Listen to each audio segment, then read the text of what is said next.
Welcome, everyone, to this Professional Development Hour presentation brought to you proudly by the Atlanta Metro chapter of the Georgia Society of Professional Engineers, an affiliate of the National Society of Professional Engineers. Before we begin, we'd like to let you know that any opinions presented tonight are solely the opinions of the presenter and not that of the Georgia Society of Professional Engineers, the National Society of Professional Engineers, or any other of its affiliates. We certainly hope you will enjoy tonight's presentation, so sit back and relax, and on with the show.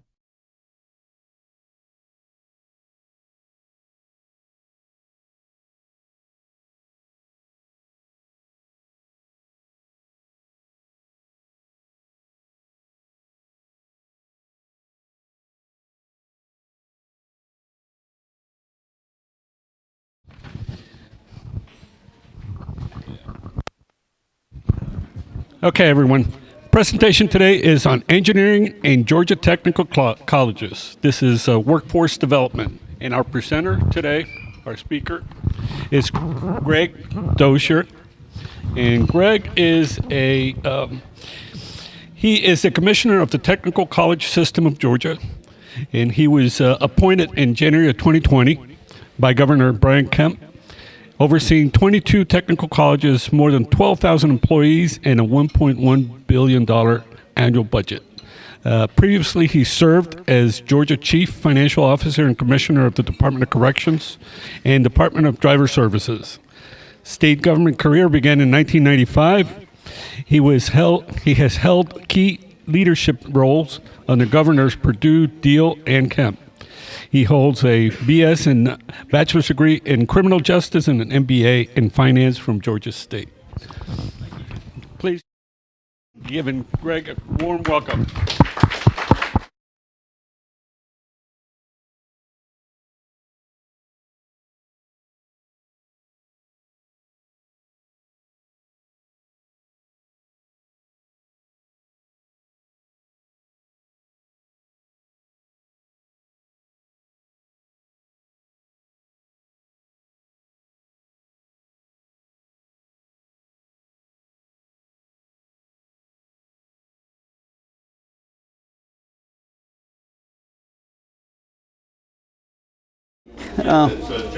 John Colston with Georgia Piedmont also, and we have Carl Rogers back here with Lanier Tech. So thank the three of them for joining us. And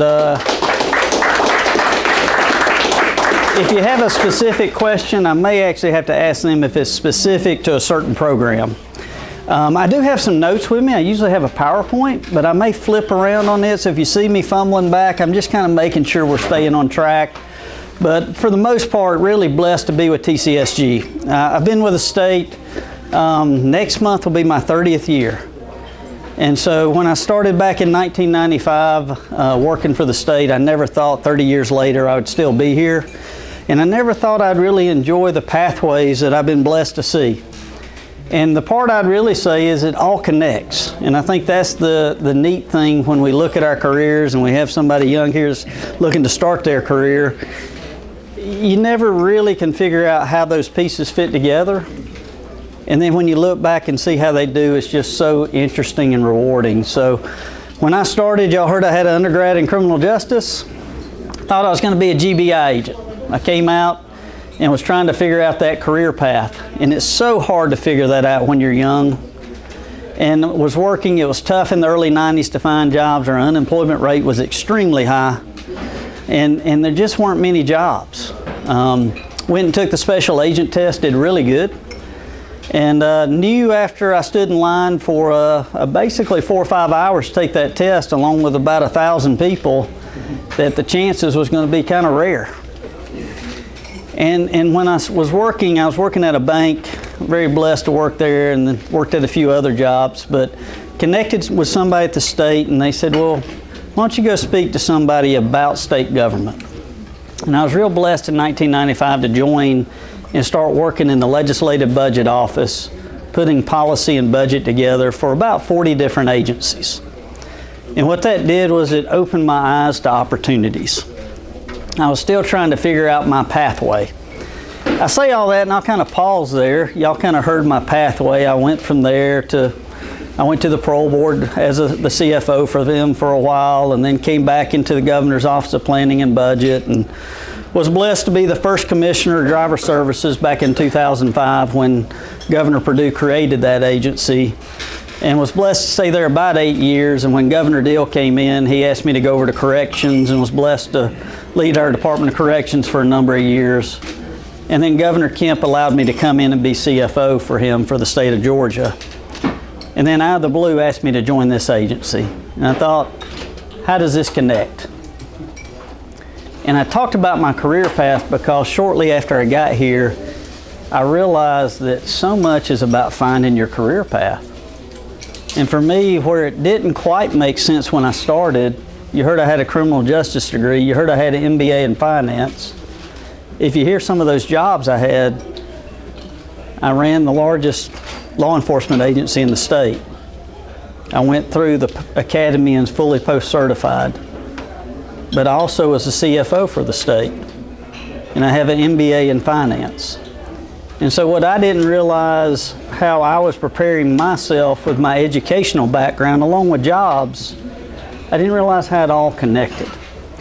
And I think when we talk about career paths, that's what we're struggling with. How do we're talking about middle schoolers, right? How do we at an earlier path start connecting those dots on what is the future opportunities and how do you connect those? So at TCSG, when I got here, I found a love for an agency that I didn't know I had. Our purpose, when you look at our mission, is to create a globally competitive workforce. A lot of times you don't hear that in education. A lot of times in education, it's really about the scholastic side and the quality of education. For us, that is uber important. We're SACS accredited, just like our university systems, just like our K-12 system. That means our quality of education mirrors that of our counterparts, whether you're looking at a K-12 system or a university system. The one difference is, long before I joined this agency, because I haven't tweaked that mission statement very much, just slightly, this agency knew that its job was to create a workforce for this state. Now, the part I have tweaked, and I don't think we were always connecting the dots, is our vision. Our vision now is to make sure every citizen in the state of Georgia have the opportunity for economic prosperity.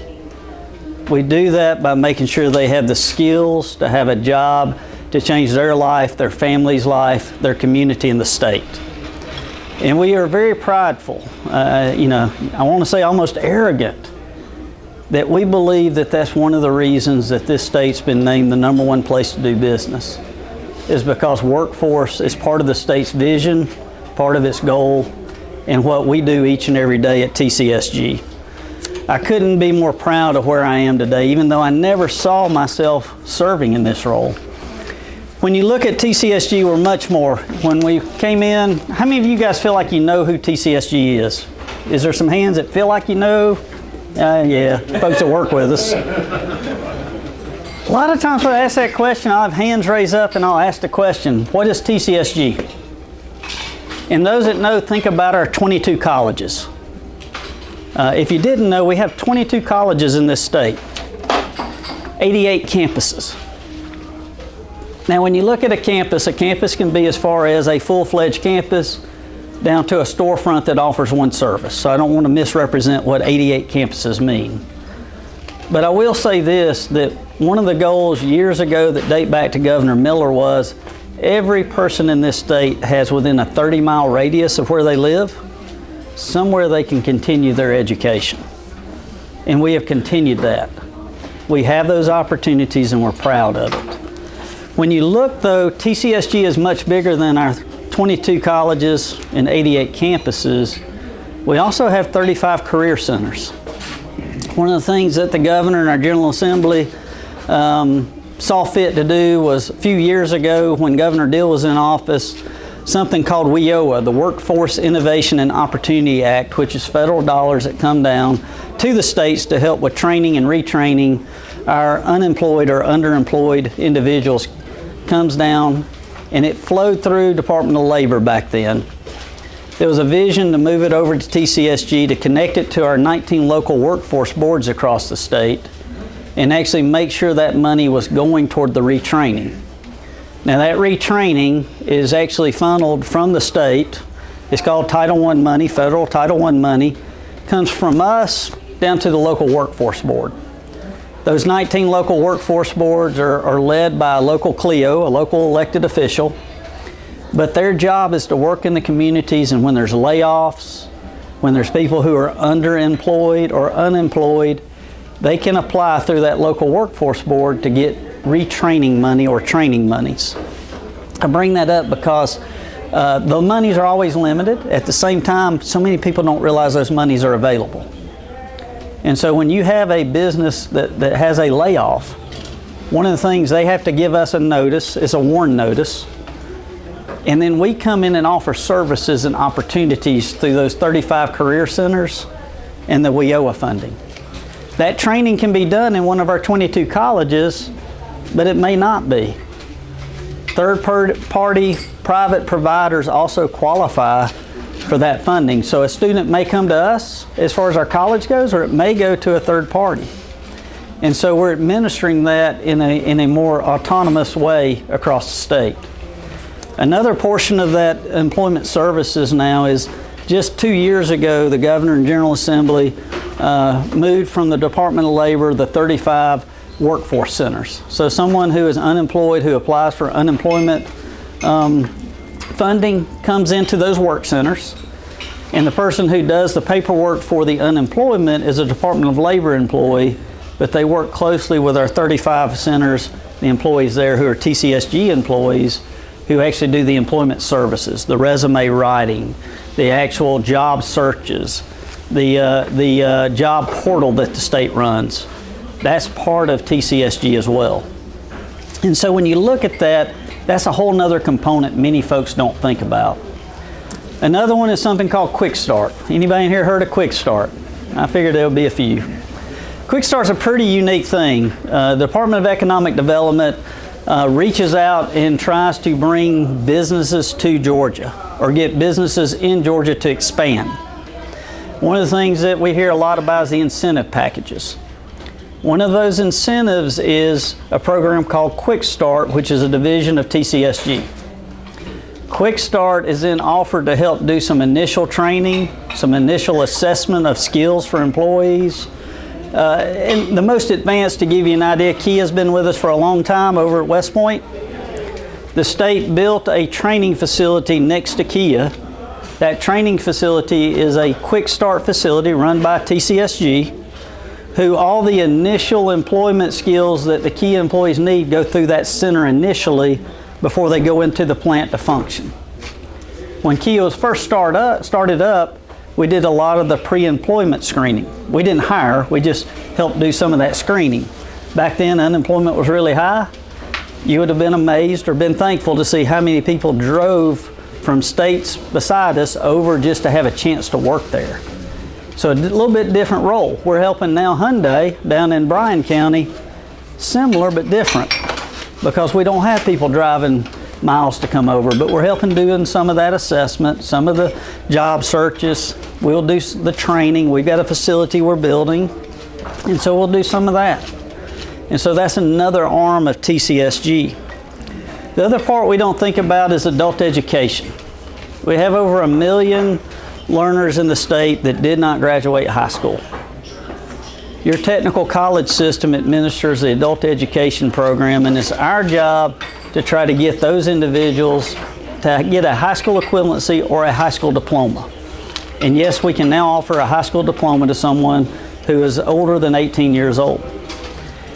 What we do that's unique is we actually add in, we call it an IET, using one of our little acronyms, but it's an integrated educational track, to where not only does someone come to us and get a high school diploma, they leave with a skill. Maybe welding, maybe something else, but when they walk out, they have an employable skill along with that high school diploma.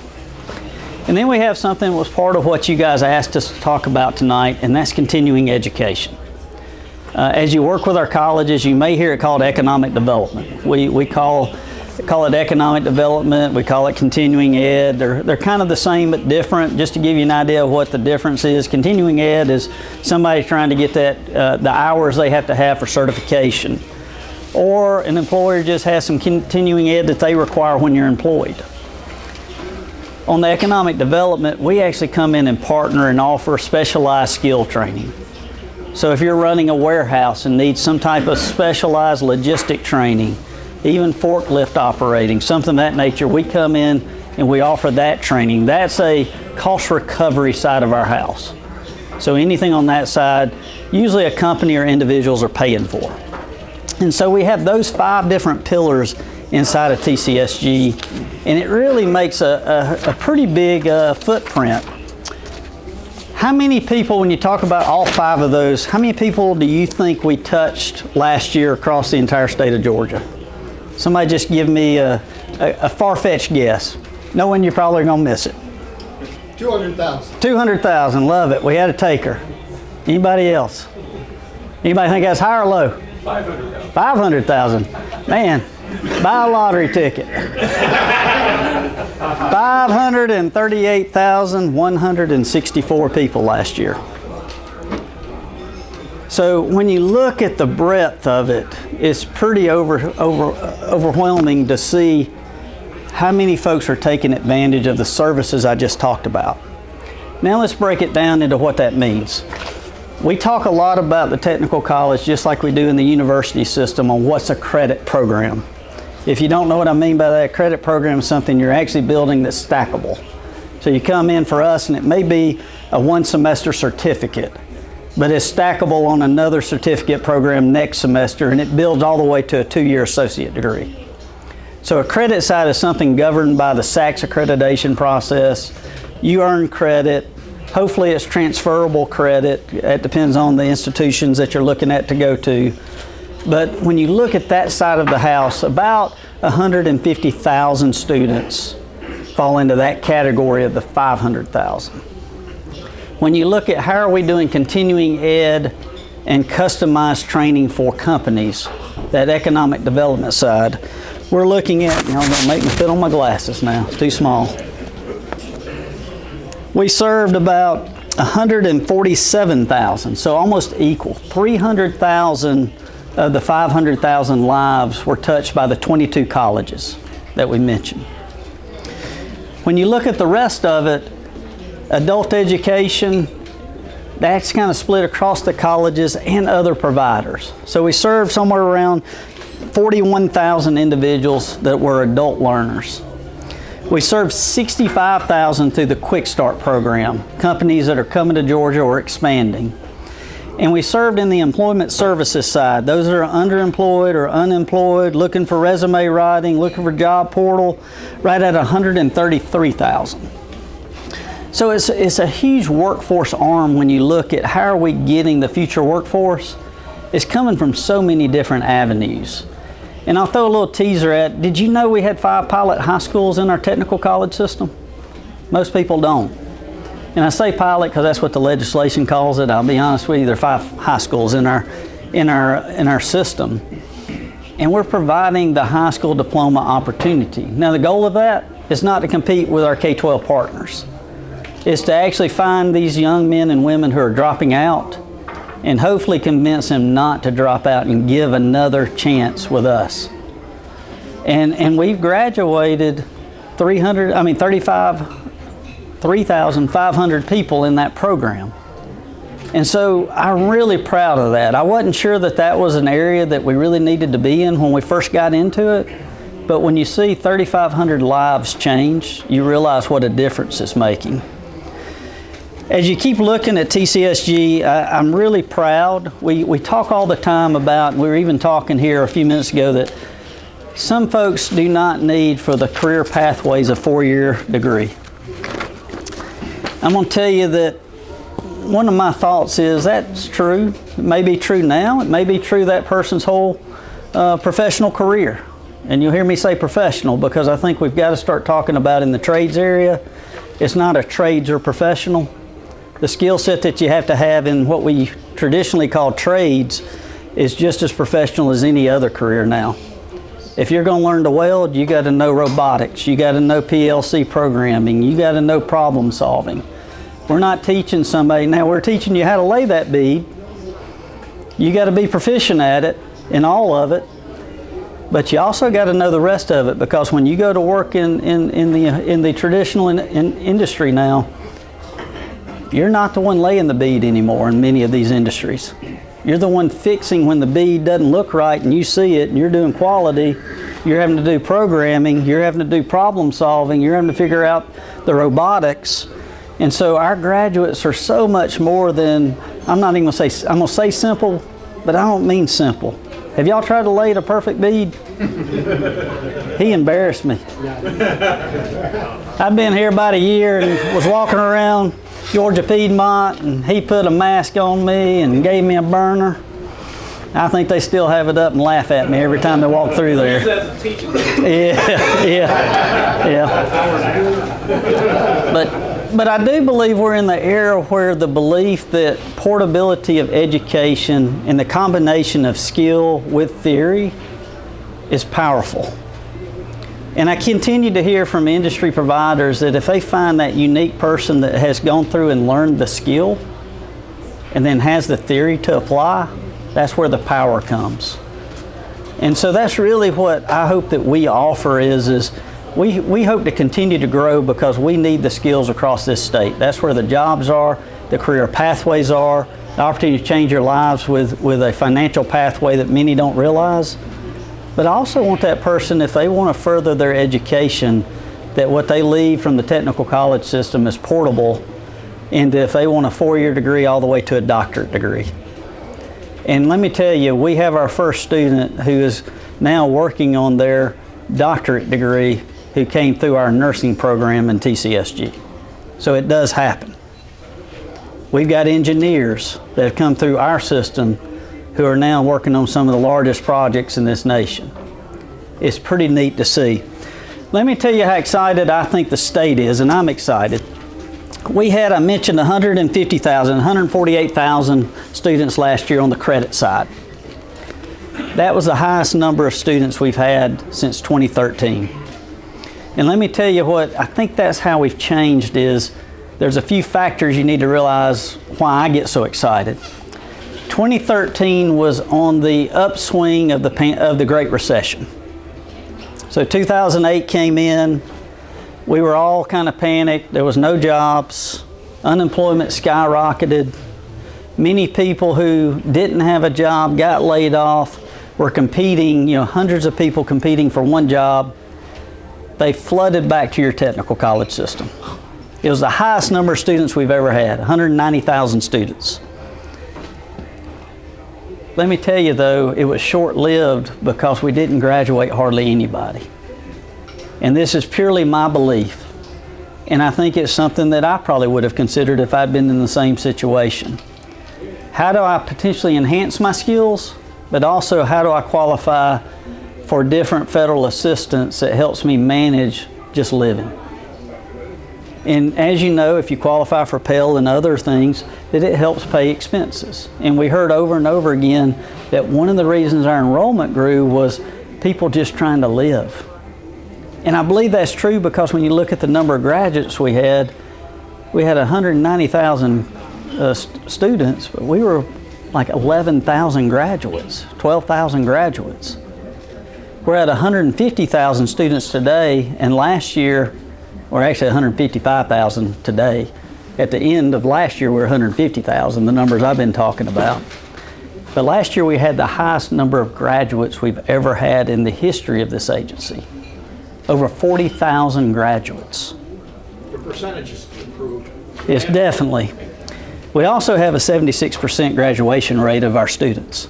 So when you look at the percentage of folks who join us and complete, now we do have a little unfair advantage, I have to say that, because you can be a completer in one semester with us. So it's not really fair when I say 76%. If the chancellor walked in behind me and was presenting to you guys from a 4-year pathway, I didn't want y'all to misconstrue his percent with ours, because we do have some completers that come in just need one certificate for their career pathway.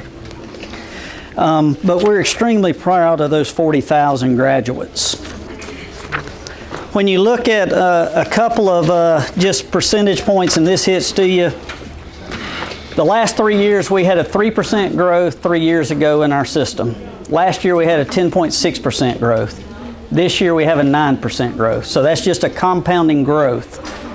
But the exciting part is when you look at high demand across our system, it's grown at a rapid pace ahead of those numbers.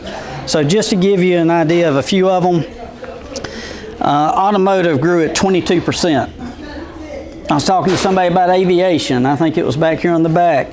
24% in aviation. Manufacturing was over 13%. Cyber was right at 20%. Law enforcement was at 20%. I could go on and on. When you look at high demand needed jobs across the state, the growth outpaces the global growth. We haven't always seen that. Quite frankly, 2 semesters before the pandemic, when I first joined the system back January of 2020, I walked in and my IT guy was so excited, Stephen. We had 2 semesters of back-to-back growth of traditional students, non-dual enroll students. It was 0.2% growth. We were really excited. Our growth really since the Great Recession had been only in dual enrollment. And we really love dual enrollment, and I believe that's the pathway for the future for our young learners. But we're missing those folks that need to be retrained for the jobs of the future. Now we are seeing dual enrollment continue to grow, but we've seen 7 and 8% growth in traditional students. And so it's an exciting time for TCSG and the message that's getting out. When you look though at the results, and I think this is one of the reasons we're growing, I mentioned the graduates. We had 68,000 awards. So inside of those graduations, there was 68,000 different certificates that were awarded to those 40,000 students. When you look at it, we had a 99% placement rate. We had inside that 99% placement rate, we had a 92% placement rate in field. So if you came and did welding, you came and did CNC, you came and did machining, you did automotive, 92% of our graduates worked in the field they studied. And you just don't see that. This is a unique thing about it, and I hem every time I say it, and Tavares knows it. We warranty our graduates. And that is so impersonal as I say that. It sounds like it's a tool or machine or something, and I hate that it sounds that way, but I continue to say it because it's so important that we believe that the training we provide matches the need that you guys have in the field, that if when they graduate and come to you, and they're not doing it, we will retrain them free.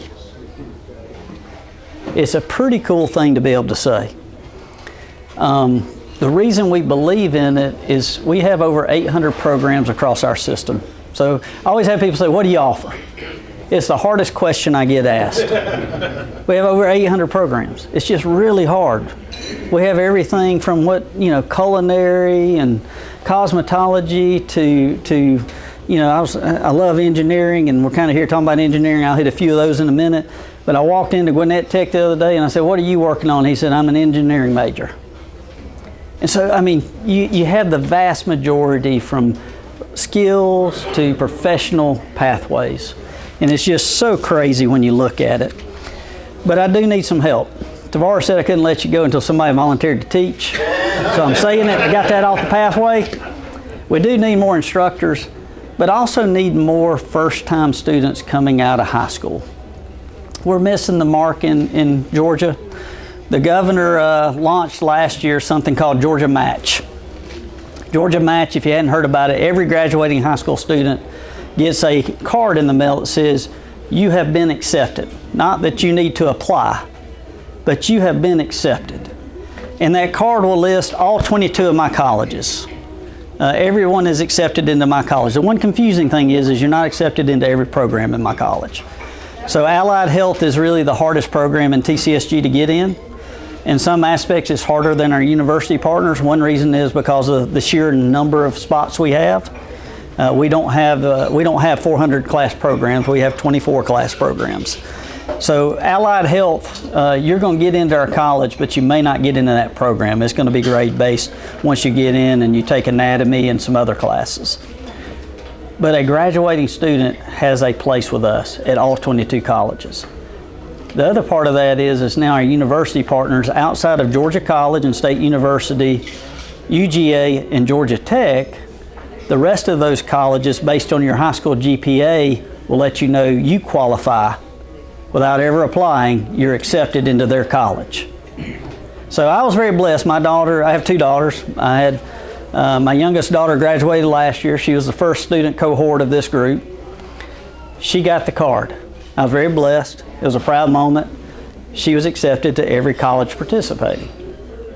She wanted to go to Georgia, they weren't on there. I laugh and say this is the power of that card is so confusing for our students and our parents. I work in the system. Guess what I did? And this is so stupid, I hate to admit it. I let her apply to 2 or 3 of those colleges that's already on the sheet. Now this is going to sound crazy. She had applied to UGA and had gotten deferred, not denied, deferred. Or something like that? Yeah, it's called whitelisted. The official name is deferred, but whitelist is what you hear. And so she was waiting to see if she was going to get accepted. Her confidence kind of disappeared.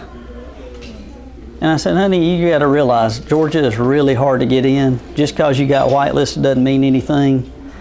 I said, but you need to apply to some other colleges and just show yourself your value.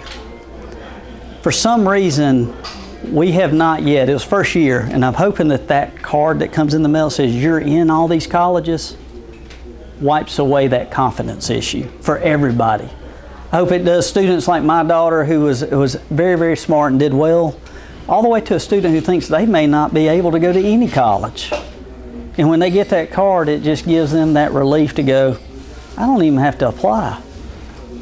But for us, the biggest thing that I hope I see out of this, and I think we'll see some, is we're only receiving 7% of our graduating high school students that come directly to us.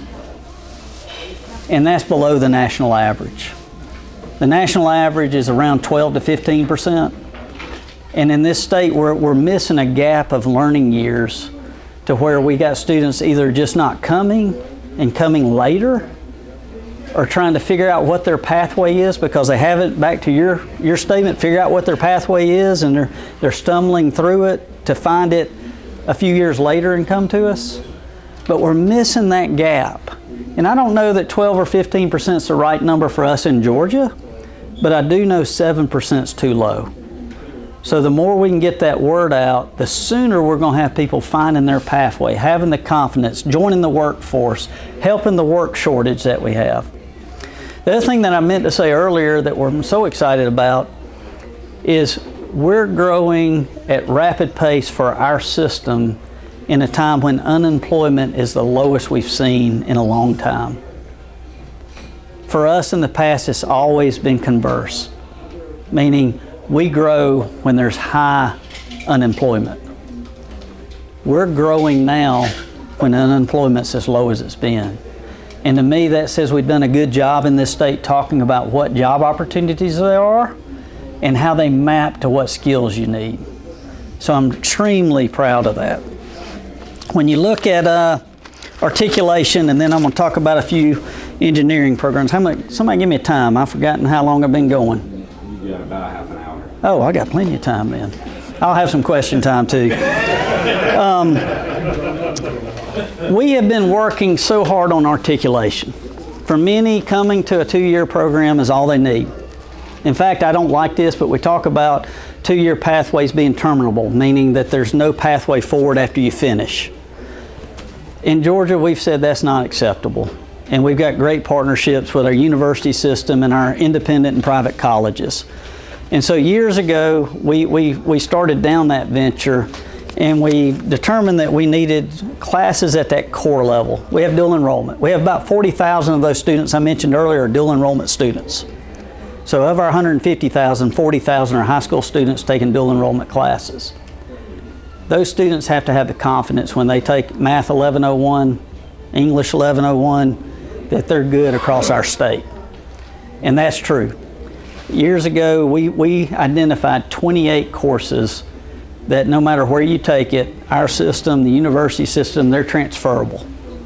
And so if anybody doesn't give you credit, if you have dual enrollment and you go to a college and they don't give you credit, say, hold up. I'm supposed to get credit. Do you have programs with the university system? Do you have formal programs with the USG? We do. For specific disciplines? We do. I say this, I wasn't raised in this state, but I basically did my first year of Syracuse University. I ended up getting 20 some odd credits from a community college, is what they're called in New York, and 6 credits of AP on history. So I basically got in, you know, one year was already taken care of. That's right. And years later, Syracuse University entered a formal agreement with Monroe County, Monroe Community College, Monroe County, Rochester, in New York. And they're like, oh, I sort of helped blaze the trail, but because with the affordability of university, especially private universities like Syracuse, Right. they wanted to address an affordability, you know, take your first 2 years at Erie Community in Buffalo, Onondaga, and Syracuse, or Monroe, Rochester. That's right. And you will have, if accepted at the university, it's already been hashed out that your credits will be good and these courses will be good at the big university. So we have 22 technical colleges. Is there 26 university colleges? I'm blank all of a sudden, Tavares. 26 university colleges. Between the 22 colleges and 26 colleges, we have over 900 formalized agreements doing exactly what you said. The problem with that is, I just said we have over 900 formalized agreements. So to give you an idea, some of those are as simple as, we will accept outside of the 28 courses that the state has said everybody's going to take, we'll accept these 3 courses. To as far as Ogeechee Tech has an agreement with Georgia Southern to where if you do our 2-year civil engineering pathway and graduate, you walk into Georgia Southern and pick up on your 3rd year and get credit for everything you did in that college. To even a further one to where Augusta University has said, if you do a 2-year pathway in cyber in any of the technical college, you can go to Augusta University and pick up in your 3rd year and get full credit for all your credit that you had in cyber. So we've got the gamut when you look at that 900 agreed articulations, but we're growing the statewide ones, and that's what I'm excited for. The first time in a multitude of years, we're in the process right now of taking the 28 state agreed courses to 35. And we're in the process of identifying, are there pathways that we'll agree from a global state that all colleges will take that 2-year pathway. And we're going to have success in that. It's a great partnership between the university system and the chancellor, and we're working on that. To give you a couple of other ideas, we have 59 courses with our independent colleges.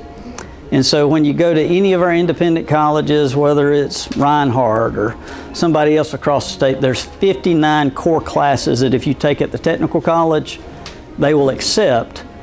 We also have, part of that 900 is some independent agreements at the different independent colleges and private colleges. So, yeah. So we've done a lot of work in that area, and there's still a lot more to go, but it's exciting. So engineering, here's just a few of the pathways we offer. Really hopefully connects to you guys, and I'm sure there's some others. You guys out here, if there's others I don't mention, speak up and share them. Automotive manufacturing technology, civil engineering technology, drafting, electronics and telecommunications, electronics computer engineering technology, environmental engineering technology, mechanical engineering technology, and nuclear science technology. What did I leave out, Tavares? About mechatronics, semiconductor. Yes. Yep, we've got a great partner with Tavares and Absolix working on micro chips, and we feel like we're on the front end of that. Anything else I've missed? I'm sure there's a bunch. But we offer a host of different things. The other thing I would like to share is I talked about on the continuing ed side. if you have interest in serving on an advisory committee for our programs, find the college, we'll connect you, and we'll get you kind of plugged in. But the other side, if there's somebody looking for specific training and they want, you know, a one-day class, a 2-month class, something that's longer, we develop it every day. The only problem with that is there has to be a funding mechanism. So let me just be transparent on that. Is we do it every day for industry every day, and there has to be a way to fund it. Now what we do that's really folks forget about is just about any course we offer. There's 18 pathways that are considered high demand in the state of Georgia right now. And those pathways have hundreds of programs under them. The Hope Career Grant covers full tuition.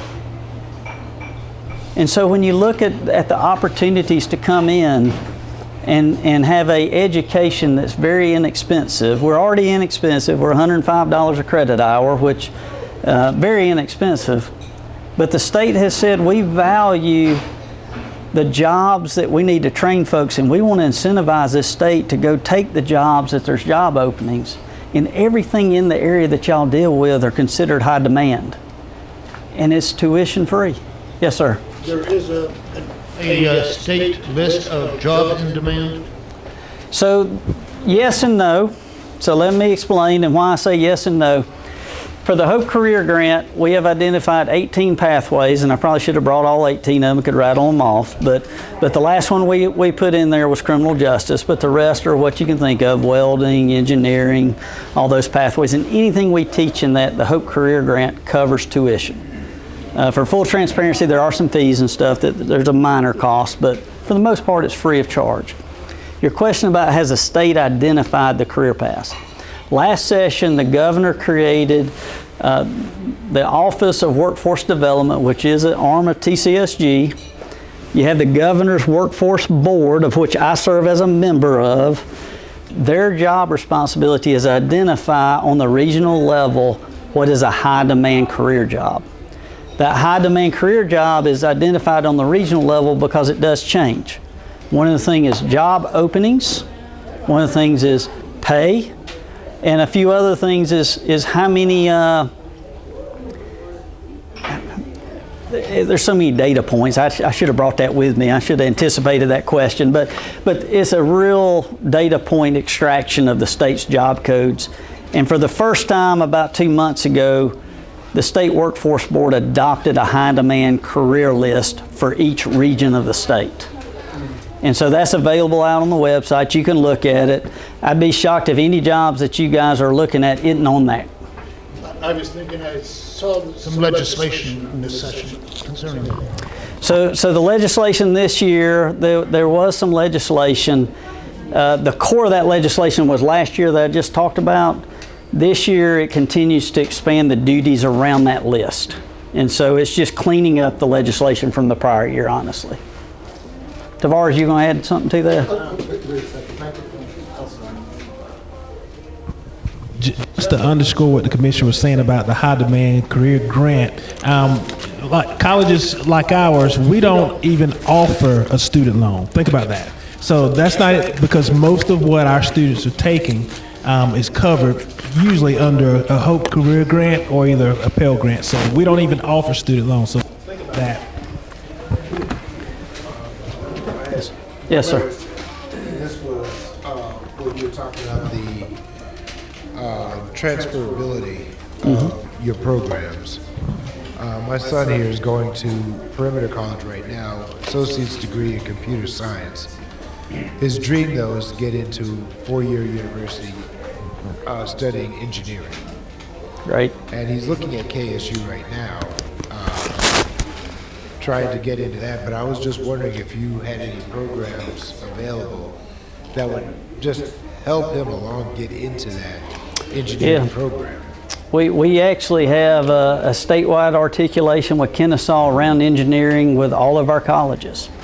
So we specifically have engineering pathways that map to KSU if that's where he's desiring to go. Absolutely. Do you have a website or something we can get more information on that? Yep, we'll get it to you. Tavares is handing you the card right now. There we go. Yes, sir.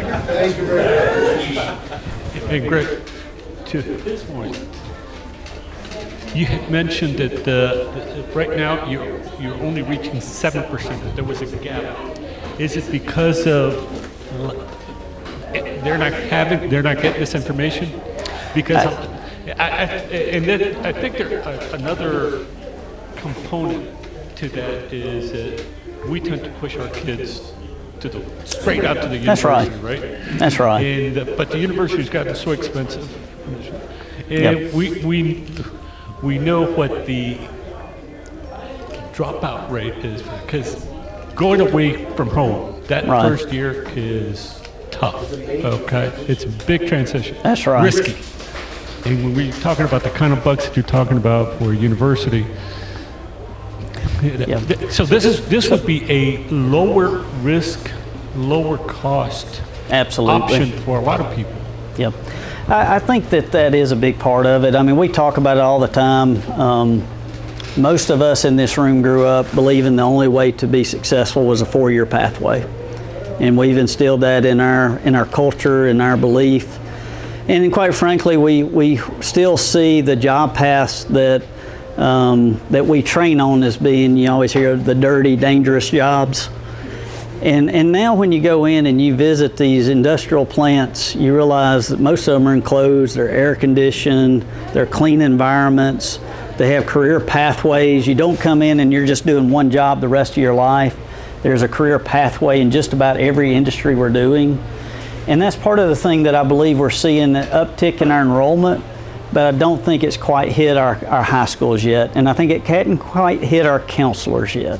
I think our counselors in the high school, we've been working with them and going to their different conferences and setting up and sharing what's going on. And I believe that we're still seen as a dual enrollment pathway, but we're not seen as a true career pathway yet. And we're still working on that.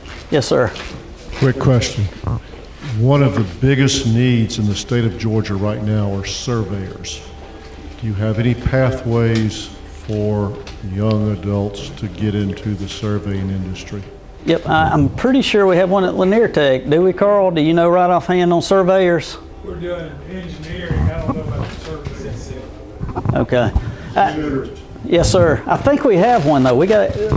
When I'm saying I think we have one, a lot of times the specific thing, and this is the question we got to figure out, is embedded in a bigger program. Yeah. And so a lot of times, like with all the telecommunication stuff, when we were trying to run broadband across the state, we were sitting at the table a couple of years ago when all the money came to the state for broadband being pushed out, and we needed a lot of folks that understood how to lay those T1 lines and things across the state. And initially, we thought we didn't offer that program until we looked in our telecommunications program, and that was actually a skill we were training, but it was embedded in a longer program. So what we're trying to do is go down, I didn't mention micro-credentials, and so we've headed down the micro-credential pathway, which means it may or may not be credit, but it's a quick blip at a skill that builds into a true credit program. And so I'm not real familiar with surveying what it takes. I don't know if that would be a good micro-credential or something else. Backup data on how severe it is. 3 years ago, there was a total of 11 new land surveyors in Georgia. A year later, it was 30. Last year, it was about 80. Wow. That's nowhere near the replacement rate of retirees. Right. Right, that's amazing. Basically, the legislature changed the law last year. So there is a pathway. There is a pathway for a surveyor not to have to go to college. Okay. That type of thing. So we're trying to offer it out to get more people interested in it, and that might be a very good item y'all look into. We'll definitely look into it and see what makes sense for us. Other questions? There are some apprenticeship programs in Georgia. Yes. What is the interface between your colleges and, and apprenticeships? Great question. So apprenticeships across Georgia is really hard to put a number on. So we're hoping that as we continue to grow at TCSG, kind of be the one who's accounting for that, so we can tell you in the state of Georgia we have X number of apprenticeships. What I can tell you is every college is an apprenticeship sponsor for the for the USDOL. So a company who's wanting a USDOL approved apprenticeship, our technical college can help support and be that sponsor for you to help you navigate it. The part that I'm really proud of is about 4 years ago, for the first time, we received some money from the federal government. Part of that Title I money is for apprenticeships, and that's why we're the sponsors to do it. We didn't have money to help people start up apprenticeships. And about 4 years ago, I can't remember exactly, DeVars, you may remember it 4 or 5 years ago now, but the state put in about $1.2 million to help industry incentivize them to do apprenticeships. And so now if you're in a high demand pathway that's going to be linked to the high demand list that we just talked about, you're going to qualify to apply to TCSG and receive $5,000 per apprenticeship to help with the labor side of that, because it is very intense. To have an approved apprenticeship, it's not just a work study. A lot of times people hear apprenticeship and we think of work study, or we think of co-op, or we think of somebody who's just coming in and working part-time. But a true apprenticeship actually has an education component, a mentorship component, full-time working component, and a pathway component. And so when you lay all that out, we really want to help augment some of that cost. Obviously, $1.2 million doesn't go far when you talk about the total state. But at the same time, it's really lit a fire, and it's proven to some industries that wasn't sure it was worth the effort, that it's worth the effort. Oglethorpe EMC, electric company, they have a young lady who went through plant management apprenticeship. She is now their spokesperson. They did one, and they're doing as many as they can do now, funded or unfunded. And so what we're finding is when we do these apprenticeships, it doesn't just provide a good pathway, but it opens the door for industries that didn't realize the return on their investment, that it's really there. But we in the state of Georgia don't know if we're really lagging behind or if we're ahead in apprenticeships. Because when you look across the U.S., you can't get a good feel for what are the numbers in our neighboring states. What are the numbers here? Apprenticeship sponsors, we have unions that are apprenticeship sponsors. We have localized training, like your electrical contractors training or sponsors. And so we don't have a centralized place in Georgia where everybody's sending in the numbers of apprentices. And I really hope we can figure that out, at least in accounting. I don't think we need to control it. We just need to know how many do we have in the state. But I would say the $1.2 million that was funded was a big step. The apprenticeship programs I've heard of is the participants simultaneously get a high school diploma, an associate's degree, and a paycheck. That can be it. That's not always it. A lot of our apprenticeships are folks that have already graduated, working in the industry, and they're adopted as an apprentice by that company. And it is partly, you got to go through some training to get an education, but it doesn't necessarily mean high school. But it can. And that's a pretty powerful thing. There seems to be a rise in the number of homeschool participants. And so how is that being addressed or accommodated? Great question. Kind of scared to answer it since I'm looking at one here. No pressure. Tell me, why don't we do it reverse? Can you tell me what you feel like you're missing? And maybe that would help me be able to navigate what we need to do. Well, I come to this with a dual challenge of being a homeschool. This is my first graduate. So first is you're always figuring it out. Right. It's a lot, it's that information gap, trying to understand what's available. I have a secondary challenge of the fact that we are new residents to Georgia. We've just been here for 2 years. Okay. So we're trying to also understand how things work here. So it's really always just information. Mm-hmm. In the homeschool world, we just swap information like crazy. Sure. And the parents, we just network, and ones that have been ahead of us a little bit and have figured things out come back and educate the others who are coming along and trying to figure it out. So but it's usually just, in my experience, been just not really quite understanding the process, or not feeling very invited into the process because we're a little bit outside of the norm of how things are done. Our students are tremendously dual enrolled. Yeah. In fact, I teach the high school junior level of our homeschool group. Right. And most of my students are dual enrolled. Can I ask where they're dual enrolled? Are they with us or with somebody else? A lot of them are with technical colleges. Some of them are like TOCOA, where they can do online type of things that work with their schedules and so forth. And then by the time they hit senior level, some of them have completely dual enrolled, basically, finishing out their last year of high school. I hope we service. Tavares, I'm going to ask for some help, and I don't know if we need to pass the mic, but how do you guys at the college level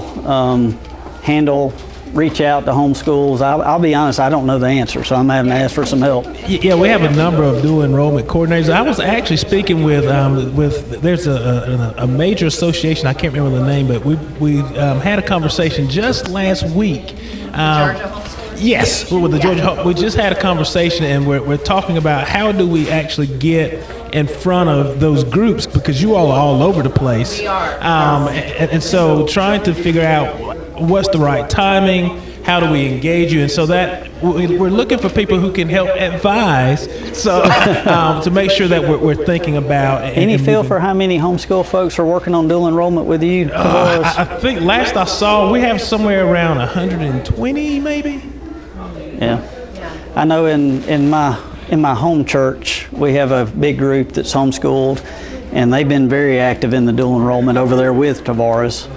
But I'll be honest with you, I didn't know how I'm going to have to ask them now when I go in. How did they interact? How did they find that out? What do we need to do better? It's usually experienced parents who are teaching the others coming behind. Right. Trying to help us figure it out. And that has been, to the point, that has been the thing that you're trying to get a bit more specific. We do a lot of dual enrollment work, but we've heard from parents, are there ways we can better partner? And so going to the association, we just hosted a conference for the area, our campus, I think it was last year. So we're really trying to build that out. And then you have organizations that are much more developed out. So like, for instance, the organization that we've homeschooled with for the time that we've been homeschooling is the Classical Conversations organization. And that has multiple communities throughout the state of Georgia. And so if you engage them at their more regional, national level, you're going to get all of the different communities that are nested in and around Georgia. Classical Conversations. So we have very few schools in Georgia that offer the classical. So I'm assuming it's mainly through homeschool in Georgia, I'm assuming? In terms of class, there's different organizations that do. Our organization has been around for 25 years. Right. It's a classical Christian organization. Yep. We do the trivium and the quadrivium, It's pretty cool, honestly. So anybody. We have one school in our community that teaches based on that. They're all over the place. In fact, when I moved to Georgia, I had a place in their homeschool co-op before I had a house. Ah, gotcha. Nice. That's how important that organization was to us. Any other questions I might can answer? Oh, yes, sir. Wait. How do students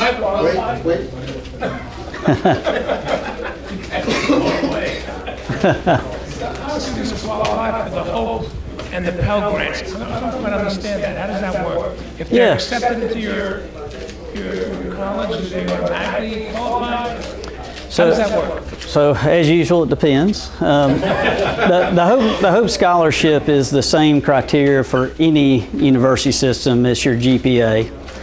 The Hope Grant is that you don't have a 4-year degree in something.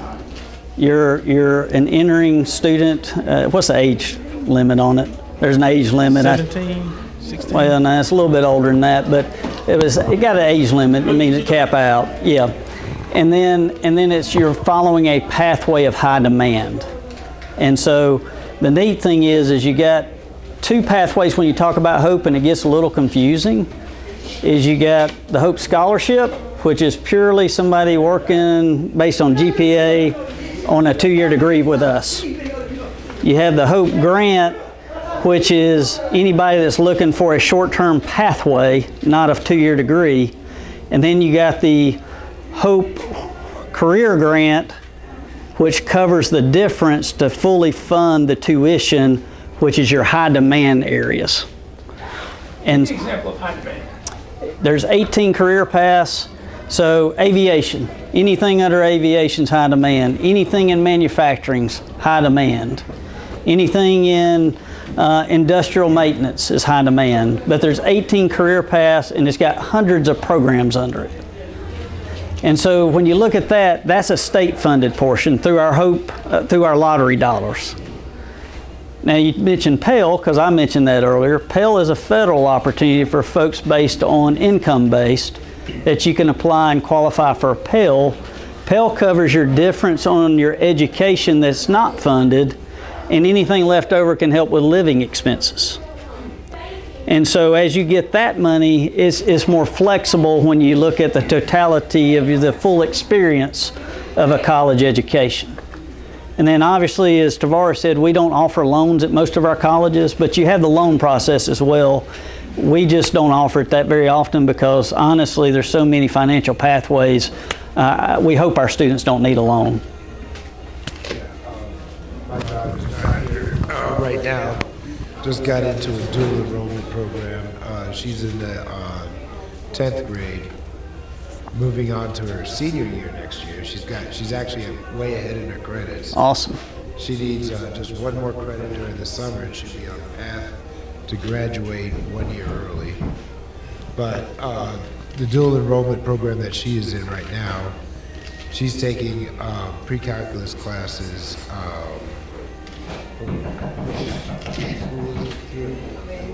GSU.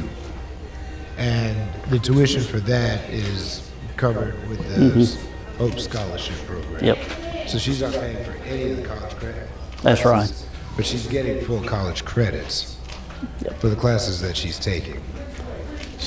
So actually, those funds are actually state appropriated funds. Yes. And we're very blessed that every year part of the appropriations process is to fund both us, university system, and others that provide dual enrollment, the actual tuition side of it. Yes, and I just want to express that one as an example to the yeah. that you Thank you. were talking about. And congratulations to you. It sounds like she's doing great. Oh, she's doing very good. Yeah, very impressive. As a matter of fact, she's already been pre-accepted to Mississippi State with a very healthy scholarship there as well. That's great. That'll pay for most of her tuition for the 4 years of the program. That's wonderful. All right.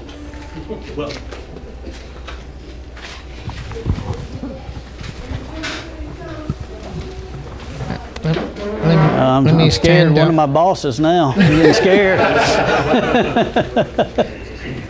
I'll identify myself. Okay. My name is Gabriel Collier. I am a member of the Georgia House of Representatives. Commissioner, there's this stigma and people who go through technical training versus those who went through conventional high school, that the conventional high school students are better than those who went through technicals training. What is your office doing to dispel that wrong notion? Yeah. That's a battle we fight. Great question, and something I'd ask everybody in here to help us with. But the biggest battle is the proof in the actual person once they get out. The quality of our education is undoubtedly great. We go through the same accrediting process as anybody else. So our quality is there. We believe our students perform. And we are working extremely hard to make sure that story is told. But it is, if I'm just being honest, it's just an uphill battle. There are signs. One of the reasons we get excited about the numbers is the numbers are showing that story is being heard and really working. But we still have so far to go. I can't tell you how many groups that I speak to that do not understand that we offer the plethora of educational opportunities, and that's on us to try to change. We do marketing. Every college has marketing. We do marketing at the state level. We're in social media. If any of y'all are on social media and you ever tap on something with us, you'll just get bombarded. And I'll tell you, it's almost a detriment because you know, every time I look at social media, all I get in my feed is TCSG stuff. But then I'll talk to somebody else and they're like, I had never seen that. And it gives me a false confidence that everybody's seeing what I see. And so we are working hard every day, but we also know it's a battle that we're going to have to work on for a long time. Very true. And it's called targeting. That's why you get all those. Yes. Yes. But have you considered doing public announcements?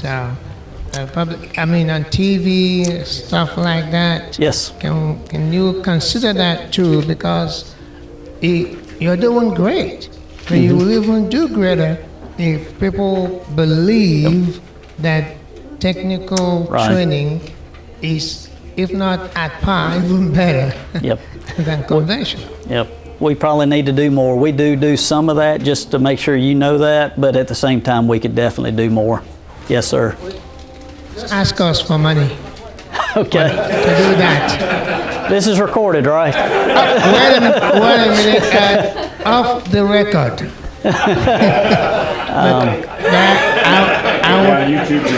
I would have to run. I have a 5 o'clock a.m. flight. Let me say one thing to you real quick, and I do want this group to hear it.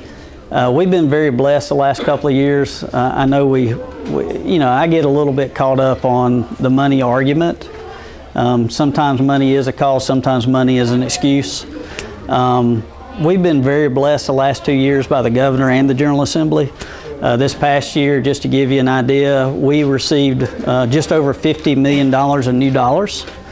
I want to share kind of part of that was just enrollment growth. So we are formula funded, and I'm very thankful the governor and the General Assembly supported that formula because that hadn't always been the case years ago. We would have increases in enrollment and we wouldn't receive the monies, and that just means you're stretching it further and reducing. But fully supported last year and this year. And then this year we received a real special thing. The House a few years ago started trying to get some special funding for 3 areas, and they hope to do others in the future. But it was aviation, nursing, and CDL. And for the last 2 years, a little extra was put in to increase the financial support for those programs. This year, the governor included, we received $8 million the first year, $7 million extra for those areas. This year, the governor actually put in $15 million, and the House and Senate supported it. And so those 3 areas, we were short somewhere around $30 million on the actual funding of those programs, and we were having to augment it by other means. And the General Assembly fully funded that this year. And they've had the commitment that they'll continue to look at other areas, and hopefully we'll see that same type of support. So you've been very generous to us, and I really thank you for that.